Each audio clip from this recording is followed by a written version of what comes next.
So we load the big trucks, the big loader. There's the coloring machine where we color it. As you can see from the piles, we have lots of material to color yet. With this loader we can load anywhere on the property onto the big trucks.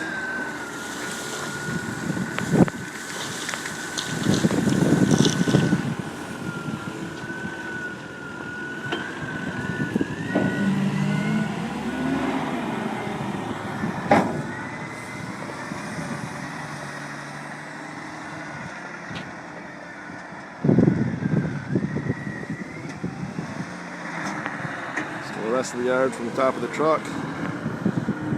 Hardwood, there's some cedar, a lot more hardwood in the back there.